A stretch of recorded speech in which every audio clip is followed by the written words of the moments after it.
Hello, it's Ricardo and welcome back to Battlestar Galactica Deadlock Ghost Fleet Offensive.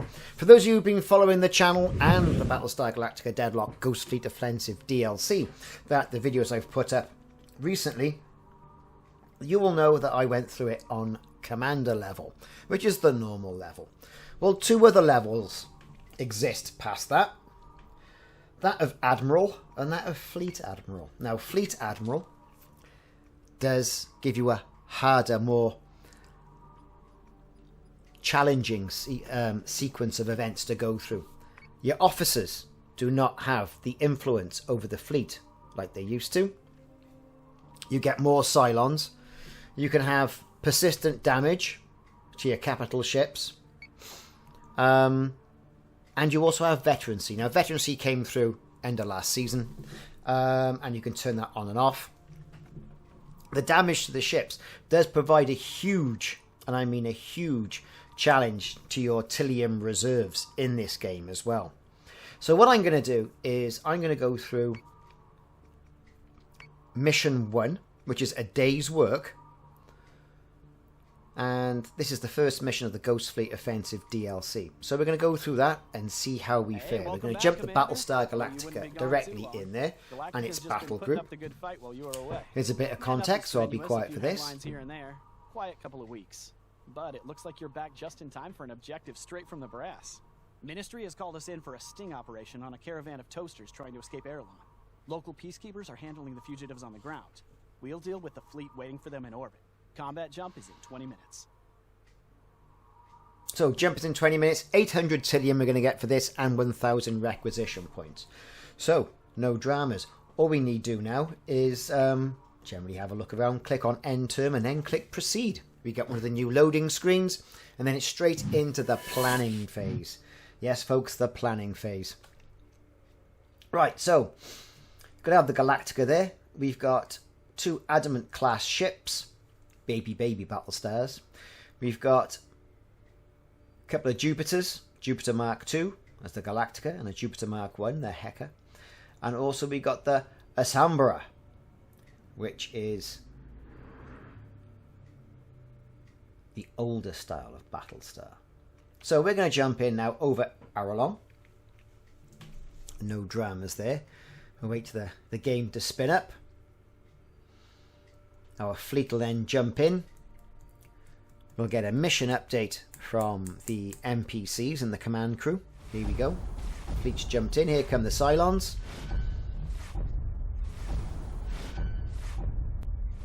And this is Fleet Admiral difficulty. Contacts, Cylon IFFs. Aralon ground is on standby waiting for our signal. Focus up, people. We're here to make the peacekeepers look good down there for tomorrow's headlines. No casualties, no frack-ups. Let's get to work, Commander. Now, straight off, I know this is not going to go well. The smaller ships, I think, are going to get a pasting. Either way, I'm going to try and split my feet. I'm going to get my birds in the air and get the planes launched and ready to engage the Cylon threat. Okay, launching squadrons. End turn, up they come. Fire control is warmed up and preparing solution. Right, so every ship had a squadron of some description, whether it be Mark 1 or Mark 2 Vipers, and in case of the Battlestars, Raptors as well. So no Cylons have yet revealed themselves, but it's only going to be a matter of time. And I predict the usual Cylon message of missiles being sent directly to us. So if you haven't already done so, hit that like and subscribe. We're on Facebook, we're also on YouTube. Goes a long way really on Battlestar Galactica and for the channel as well. So we're starting to open up on some ships that are starting to reveal themselves now. We've got raiders in the air. They've launched their raiders. We're going to get some flak going from the Battlestars to try and ward off any additional squadrons. Try and whittle them down whilst our squadrons are off to the left hand side. Attacking the Cylon ships that have appeared over there. Arachnes. Dangerous old ships, those. And we know from playing this through on Commander, there's going to be a base star involved in here as well. And why shouldn't there? You are playing it on Fleet Admiral difficulty. Of course there's going to be base stars. Of course you're going to be on the back foot. The whole premise of Battlestar Galactica Deadlock's DLC, Ghost Fleet Offensive, is that the war is not going well for the 12 colonies. And they're trying to put a good face on it. They predict that it's 6 months away from the Cylons winning, which is horrendous, right? And they're putting, to avoid panic, they're putting a good face on it with Galactica jumping in and being the poster child for all engagements. So in reality, you expect on this Fleet Admiral difficulty to get a hell of a lot of Cylons jumping in, a load of Raiders, and them to be more aggressive than what they have been, in previous missions. So some missiles are getting through, hitting one of my Battlestars. We haven't had a good scrap since Lachesis. Here's this guy saying, "Oh, we haven't had a good scrap since Lachesis." Yeah, very good. More torpedoes coming out. I don't think we're going to dodge those because we've launched our Vipers. We're kind of out of position with our first Battlestar, lead Battlestar there. Centuries of military doctrine disagree with you. We have clear distinctions for non-combatants. But as soon as they start revealing themselves properly, we're going to let them have it. Adamants, they've got a missile bank. The Artemis class Battlestar, the old Adama lawn green 1970s Battlestar, that's got a missile battery. And of course the Jupiter 1 and Jupiter 2 have also got their missile batteries as well. Now, as you'll know, I constantly go on about this. With the Jupiter 2 refit, you would have thought that Jupiter 2 would have had a 6-second missile bank, wouldn't you? These are meant to be the workhorses. The key flagships. The things that couldn't be beaten. I'm on it, Commander. One missile bank. So what happened when they went to the Jupiter 2 refit? So a few more guns. Great, everyone likes guns. Bit more armor. Brilliant. Nothing on the speed. Salvo launch speed. ready. You get an extra squadron slot. So I usually fill that with Assault Raptor, because they're quite good for painting targets, things like that. But still the same complement of missiles. Get them in Evra. Tissue paper Battlestar, the predecessor to the Mercury, as we know as the Pegasus. That's got 2. Whether this will be changed in further iterations of the game, I don't know. I really don't know. As you can see anyway, a base star has revealed itself in amongst all the mess that is the Cylons that are attacking us. We've been boarded. Our fighter squadrons are still going to work over the left-hand side of the screen with the Adamants. So far, so good. I got a flak screen going on both sides. But it's going to be time I start launching missiles of my own and taking out some of these Cylons to make this battle a bit more palatable to me. Commander. So I've already shot some missiles off from my Raptors, so I'm going to start recalling them, get them rearmed and get them back out into the fight. I'm going to use the Assault Raptor to start painting some targets, and whatever bonus I get from having the targets painted, Friendly squadron is I'm going to get those. Let's end that turn. So Raptors are coming in. Our Battlestar missiles are away. For some reason, my missiles hit that other Battlestar of mine, causing a bit of damage. Not ideal, I know. And then we're going to go to work on that base star. Big guns of the Battlestars, lashing that base star, along with the missile silo as well, salvo as well, while we take care of some of the smaller ships on the left-hand side.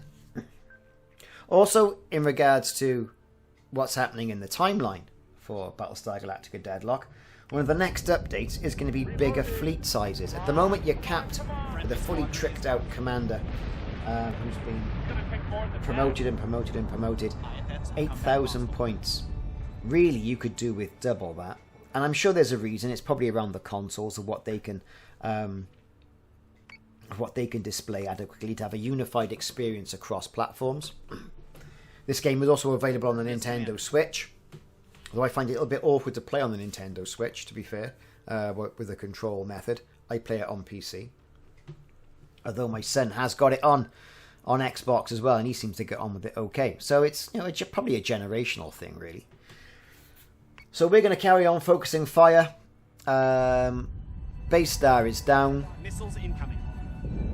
Centurions. Fighter squadrons have had a bit of a kick in, and we're going to get to work on that other Cylon ship there as well, and hopefully try and minimise the amount of losses we're going to have. But to be fair, I think we are going to take some huge losses any moment now, because things are going way too well.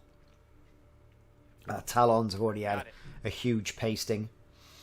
We're going to move that Artemis class Battlestar to take on that Talon. That Cerberus is getting a pasting. That's going to be down probably next round. We'll swing the Battlestars around, so their right hand side is facing that Cerberus, so we can take that out. Another base star has revealed itself, everybody. Who'd have thought it? Yeah, I quite like the idea of having more ships on the screen. Recreate some of those massive battles that you could imagine happening.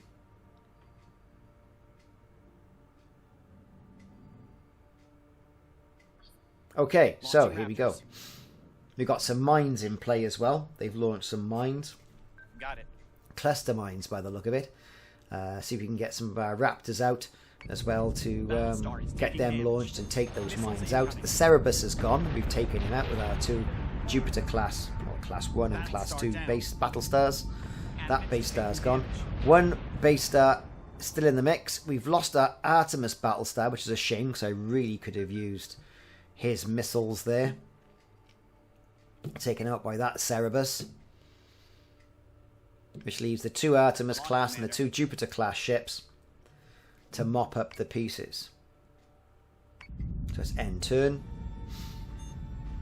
Shame about that Artemis going.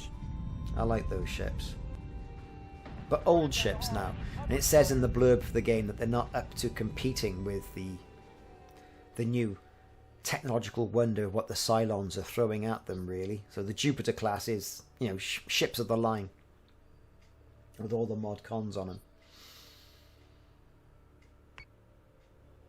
So okay, moving on. We've got So say we all. Artemis gone.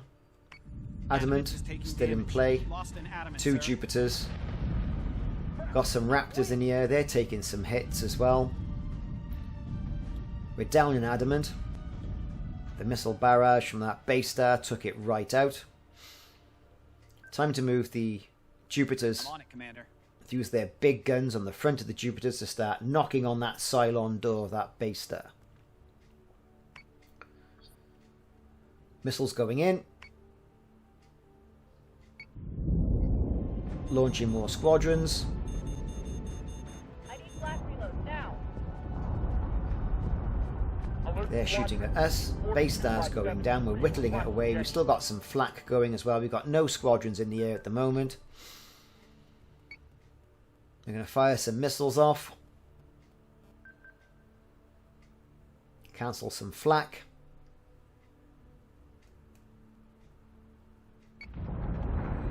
So far we're down 2 ships. An Artemis and an Adamant. And this is mission 1 of the campaign, and we're having it handed to us. Adamant is taking damage. Base stars down. Time to move on to the Cerberus. Focus fire directly on that, using the big guns at the front of the base Battlestars. Has taken a bit of a hit as well. I think indicatively, in hindsight, I should be using support ships to refresh the armour and put more armour plating onto the ships as they're in battle. It's something I tend to forget about as well, because let's face it, the Raiders fly directly past the flak storm and take out the support ship before it can give any more plating or before it can give any more missiles. So, you know, perhaps tactics really for this should be, you know, flak screen, stop your flak screen, launch your fighters, launch your missiles, replenish at least 1 round of missiles and any plating off the initial attack. And then your support ship goes, and that's the end of that.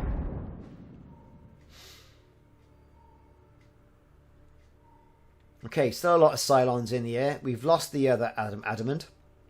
That was going to be expected. I mean, they're only small frigates. We're wearing down the hull on the Cerberus on the left-hand side. Up and go home.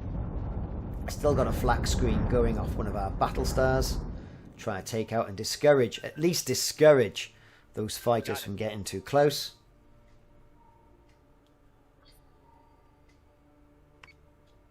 Click OK. Jupiter is taking damage. Swarms of raiders. Our missiles are going out. Directly towards that Cerberus, knocking its hull into the yellow.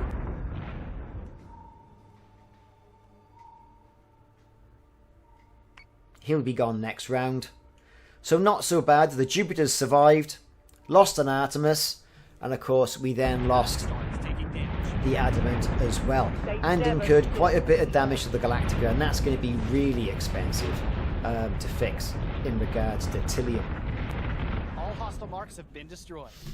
So there you have Like it. that, we make another feel-good story for the holobands. And like I said, yeah, destroyed just like that. Not without its losses.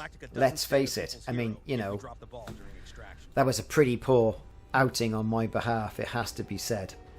So, I've got the FMV sequence as well, so we're going to play that. At the end of the FMV sequence, there's a brief demonstration where you get a box where you can say, yes, repair your fleet for a certain amount of Tilium. I'm not going to talk all the way through that. I've been Ricardo. Thanks for watching Battlestar Galactica Deadlock. Fleet Admiral difficulty here, which is the highest level of difficulty, where we really got ourselves in a right mess with the Cylons and the Toasters. Like and subscribe. Check out the other missions that I've put on YouTube. Under Commander, I've gone through a complete playthrough of the DLC, and the other DLC is also available. Thanks for watching. So say we all. Launch them Vipers. See you soon.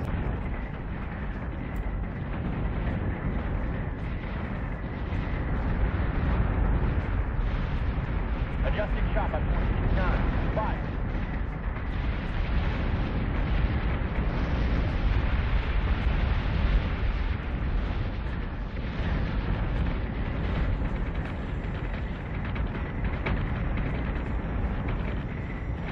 Target is 45599.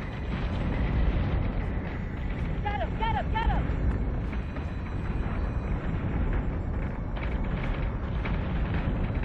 Come on, come on, come on! Switching guns, Commander. It's gonna take more than that.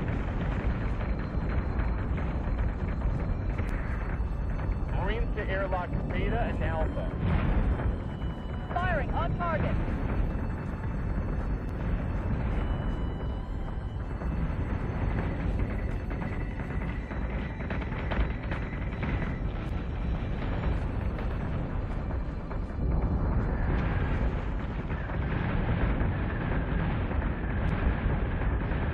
We're taking fire. We're taking sustained fire.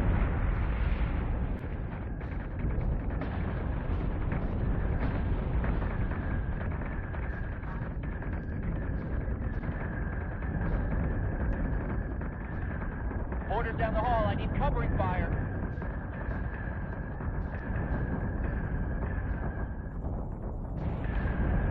Crap!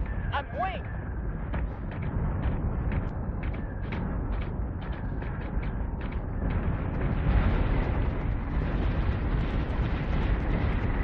I need flak reload now. Alert squadron 42 by 73 for flak projection.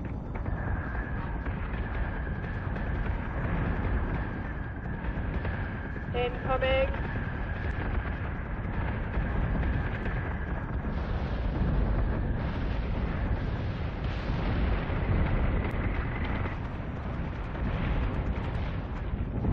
Keep that flak wall up. Plating is taking a pounding, sir.